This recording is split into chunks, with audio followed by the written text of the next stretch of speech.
Facebook. How are you all? I hope you're all well and I hope you're having an amazing week. Happy Wednesday if you're here in Australia. Good evening and good morning if you're on the other side of the world. For those of you who don't know who I am, my name is Elsa Morgan. Just checking my lipstick. It's what I do. I'm a wife, I'm a mom, and I also have a global home business that I run around, I do around my kids. I work around part-time around my kids. They're home right now full-time as we are stage 4 in lockdown here in Melbourne, Australia. And hasn't it been interesting this year in 2020? I bet you didn't have a pandemic on your bingo card, hey? And I'm also a coach. With the Higdon Group, I teach ordinary humans to be able to develop six-figure mindsets so they too can elevate in their profession. So as you're hopping on, say hello, tell me where you're coming in from, tell me how everything's going. Veronique, my girlfriend, how are you, girl? I hope you're well and crushing it this week. And of course, many of my home-based business friends and coaching clients are in the final week of August. August is an incredibly important month because it's, September is the start of a new season for everybody. And of course, globally, we are heading towards those big sales. Like November is, Cyber Monday and Black Friday, and we've got Christmas sales. So all the work that you do right now is going to pay off in November. I want you to understand that this is a super important week. This week, you need to really crush it. You really need to do all the things until the end of the month to be able to experience some sort of momentum in November to capitalize on all of those sales. So as you're hopping on, don't be a stranger, don't be a talker, and of course, sharing is caring. Make sure that you share this broadcast. TC's in the house from Perth in WA. How are you, my friend? And if you haven't caught her podcast, I highly recommend it, from Victim to Victory podcast, showcasing many women's stories who have overcome in their journey. Absolutely inspiring podcast, and I highly recommend that. So guys, let's talk about mastering your message so you can connect with your audience, because this is a fundamental part of marketing. And I haven't actually mentioned, which I should, is that this broadcast is like number 6 out of the marketing piece. And it is broadcast number 7 for the month, broadcast number 13 for the month, sorry. So broadcast number 13 for the month as part of my Mindset Marketing and Momentum Equals More Money series. So after this, tomorrow I've got one more on marketing, and then Friday, Saturday, Sunday, Monday, Tuesday, and Wednesday I'm heading into the 1st of September. So I apologize for that.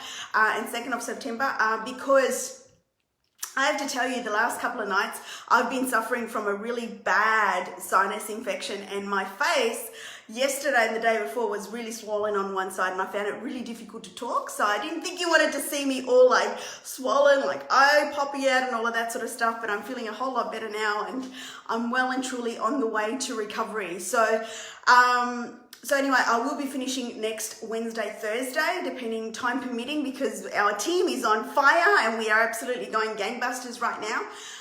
And I will be finishing off at the last 7 broadcasts will be around strategies around momentum and tips and ideas and strategies, mindset combined with actual physical strategies that you can actually implement to create momentum in your business. Melissa, thank you so much for hopping on. So guys, let's get stuck into it. Number 1. And the reason why I want to share this, by the way, is I see far too many people still building incorrectly online. Let me tell you, I just cringe, but it's incumbent upon me as a leader in my profession to be able to educate and not judge. I'm not someone that's going to judge someone if they don't know any better, but I will actually educate in the hope that they see this broadcast to be able to elevate our profession so that many more people can actually look at our profession as a proper way of actually generating income from home around your families, right? So this is one of the reasons why I wanted to do this particular broadcast, right? So number 1, it's really important that you get emotionally connected with your audience. And what does that mean? Is like a lot of people just put up posts for the sake of putting up a post, right? They don't think about it. It's not with intention, right? And really, if you want to connect with your audience, if you want people to start reaching out to you so that, they ask you about what you're doing, You know, what product are you using? What company do you represent? How are you making income? You need to be speaking their language, right? So, and the way that you do that is by getting emotionally connected with them, right? And so one of the ways that you can do that is think about all the times when you were growing up, for example. One really good example that I talk about often when I talk about this particular part of marketing and getting emotionally connected is, say, for example, when you're wanting to go into university. Many people need to take out loans. I know in the United States, a big portion of people that go to university and college need to take out college loans, right? University loans. And they're crazy loans. Like some of them are like 100,000, 120,000, right? And then think about you've gone through university and before you've even started work, you've got this massive loan. And so if you're a home business owner, you want to attract people to be able to help to generate some extra income. Think about when you were that student and your loan was increasing year on year and you're studying, you're getting yourself educated, but you can't get any work because you've got to give yourself 100% to actually do your job. What were you thinking at night? Like, what was keeping you up at night? What questions were you asking? How were you going to make ends meet, right? And so when you're doing your post, you need to take that audience back to the moment in time saying, hey, I know what it feels like to live paycheck to paycheck. I know what it feels like when you don't know how you're going to pay the next bill. I know what it feels like when you don't know how things are going to turn out, because I was that person back in university when my loan was getting bigger and bigger, and I was pushing myself to finish university off. I couldn't get any work, and I was thinking to myself, how was I going to pay off this loan? And one of the reasons why I joined a network marketing business is to make some extra income to pay off that loan, and I have done that. And so now I want to show other people that are in the same position that I once was to be able to do the same, just to put in like an hour or two every single night to generate some extra income so they can just kill that loan, right? When you take your audience through that story, people will connect, right? So, and really talk about what you were feeling at that point in time. There are so many families, for example, that plan holidays and are never ever able to take them, like many. I know that for a fact because my family was like that too. My parents would work like 5 days a week, 12-hour days, sometimes on weekends. Sometimes I wouldn't even see them on weekends because they'd be working, right? They were working all the time. And so you want to, hey Omar, thanks for hopping on. And so you want to be able to say to people, hey, one of the reasons why I joined a network marketing business is because I didn't want that for my children. I didn't want them to be growing up around strangers simply because their parents were trying to make ends meet. I didn't want my children to not know who I was, right? I didn't want to my children to resent me because I was working constantly and then I'd never spend any time with them, right? And so you wanted to have that flexibility. I know like today, like my daughter was running around and I was doing some work and she stopped me and she said, Mummy, I want to draw. I said, okay, no problem, let's draw. So I pulled out her coloring books and her pencils, and then she said, I want to learn numbers, right? I said, okay, no problem. So I sat down with her and we were learning about 1 plus 1 is 2, 1 plus 2 is 3, and we were just going through it over and over again. And she was so excited and happy. And she said, Mum, I like learning numbers. And I'm thinking to myself there, gee, I'm so grateful that I can do this, that I can actually stop what I'm doing if I, because of where I'm at, because of the business that I have, I could stop what I was doing in the middle of the day and actually focus on my children, right? I could actually do that. Even though many people right now in my state are actually forced to work from home, they have to be behind a computer still. They have to be present, in their job. I'm the boss. I'm the CEO. So the fact that I have the liberty and the choice to be able to, if my daughter wants to color in, I can color in with her. If she wants to take a sleep, I can put her to sleep, right? I can lie down with her, right? And my son as well, like if he wanted to do anything in particular, I could do that as well. And so at the end of the day, hey, Emilio, how are you? Thanks for hopping on. And so you need to articulate that. Like parents, there are many that are working many hours. There are many that have lost their jobs. Talk to them what it feels like not to have money to be able to spend on their children, not to be able to have time to spend with their children. What does that feel like? I know I can talk to that, right? Not having money, I was born poor. I had 2 dining chairs as my bed for the first 18 months of my life. I can talk to poor. I can talk to poverty. You know, what would that feel like? There are many families out there that are experiencing exactly the same thing. They're living out on the streets, making ends meet, or trying to anyway. What does it feel like to lose everything? I lost everything in 2009. I had to file for bankruptcy. Yes, a massive chunk was my fault because I had no relationship with money. I didn't respect money. I raised my hand and said I had to learn a lot about managing money, right? I lost everything except for my car and the clothes on my back. But gee, that made me a better person, and that humbled me as well. Like I definitely was brought down a peg or two because I had a massive ego prior to that, right? And I certainly don't like the person that I was back then in my early 30s. Right? But you can talk to that, right? So get emotionally connected to your audience. Number 2, think about your best copy. What did I write? Your best copy is really when you come from your heart, right? Your best posts are from when you can speak from your heart and you're speaking to your audience's language. What do I mean by that, right? So many times I see posts where, social marketers or, people building online or online marketers, digital marketers, whatever you want to call them, they are using like acronyms, for example. Network marketing acronyms or company-specific acronyms or product-specific acronyms, right? Or you could be speaking about science, like nobody really cares about the science of a product. I'm just going to be honest with you. Nobody wants to know that, this particular product comes from the top of the Himalayas and it's this unique goji berry that you're never going to see ever again unless you actually climb the Himalayas and actually pick it from a specific tree. No one's going to care about that. What they care about is that it's going to help them achieve their goals. So speak from their heart to their heart, right? Don't talk about science. Don't talk about the fact that, that this particular product is so unique and has had so much money generated into them. That means nothing to the actual person that's reading your post. What matters to the person is that, hey, is this going to help me? Because right now I'm in a lot of pain, right? Like if you're speaking to women about a weight loss product, don't talk to them about the product actually saying, hey, this particular product is so good and going to help you lose weight because of this goji berry from the top of the Himalayas.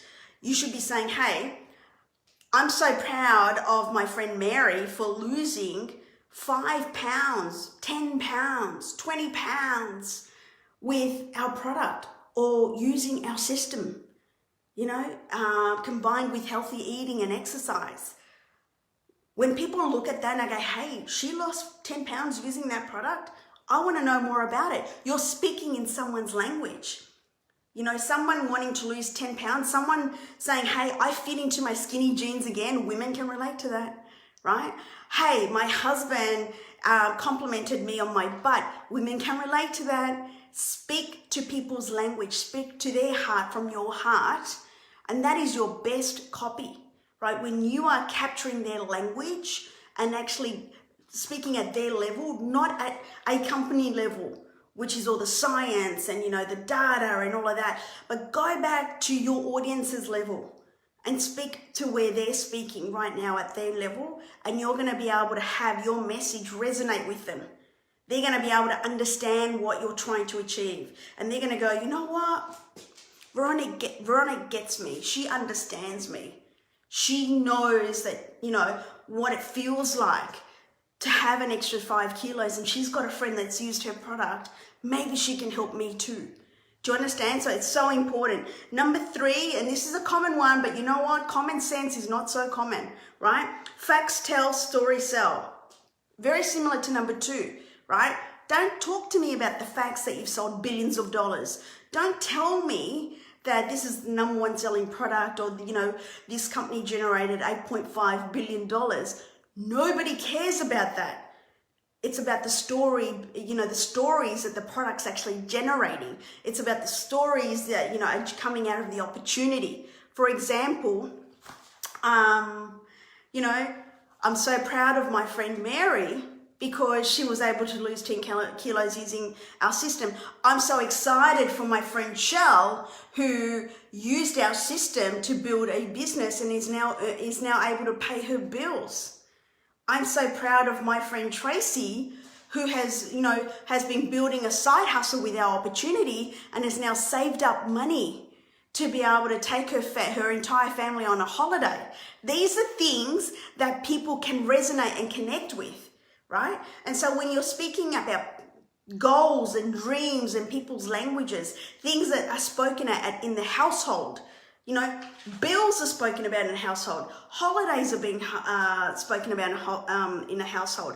You know, going to Disneyland, especially if there's children. Most children want to visit Mickey and Minnie at some point in time. You're speaking to someone's language. If you say, hey, my friend Tracy used our system and saved up money and is taking her children to Disneyland, I can assure you there are going to be a lot of parents that will want to know how that was done, because they want to take their children to Disneyland too. So it's really important that you share stories versus facts. Like, nobody cares that the company is $8.5 billion. Nobody cares that it's the number 1 and the R&D and the GOT and the 501, and no one cares about any of that. But what they care about is, what does it mean for them? How does it help them? Can it help them? Will it help them? I have these goals right here. Will that product help me? Will that product help me lose the weight that I need to lose? Will that product help me feel good about myself again? Will that product help me smile again? Will that product make me feel confident again? These are things that women talk about all the time. Confidence, smiling, losing weight, feeling good, right? You've got to think about all those words and all those things that women typically think about, and that is what's going to allow them to connect with you versus 8.5 billion. I'm just putting it out there, right? And number 4, and there's one thing to be able to master your message, is to be relatable, right? Nobody's able to connect with someone that you're not. I've done that. I've tried to be someone that I'm not, and people just weren't getting me. They weren't understanding me.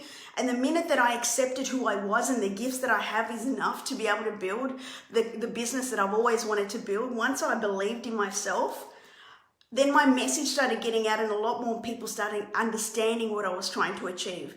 When you are authentic and speaking your truth, people will understand your message, and you're going to be able to master your message a lot more effectively versus you trying to be a version of someone else. Don't do what I did. I've done that, right? Where you try to be someone else and you'll just fall flat on your face. You'll miss the mark. People won't understand you. People will peg you to be something that you're not, and you're going to become inauthentic. You're going to be coming across inauthentic in your message. So make sure that you believe in your message. You believe that you are enough, right? And just keep speaking your truth. Have fun, be authentic, be yourself, smile, right? And just know that you are enough, and you will master your message, and people will connect with your truth a lot more than you thinking that you need to be someone that you're not. Because I definitely have learned that message, and I wish for you to know that you are enough. You're totally enough. Your gifts that were given to you are there to be able to serve a purpose in this world, and it's up to you to find out what that is. So guys, I hope this live has given you some fire and some ammunition to be able to connect better with your audience. I think that the biggest takeaway that you can take from this live is to really speak at your audience's level. Speak their language. Go down to their level. Ask yourself the questions. What was keeping me up at night? when I was 20, when I was 30, when I was pregnant, when I was trying to lose weight, when I didn't have money, when I was trying to make ends meet? What was keeping me up at night? Ask yourself those questions, because in those questions, the answers will give you your post, will give you your message, will give you, your mission to be able to impact people. Okay, so I hope that helps you guys. I love you. Thank you so much for following me, guys. And I hope you have a fantastic day. You'll catch me tomorrow with the last live to do with marketing. And then on Friday, we're going to be talking about momentum and how you can kick it up in a gear and finish 2020 strong. All right, have a great night. Bye.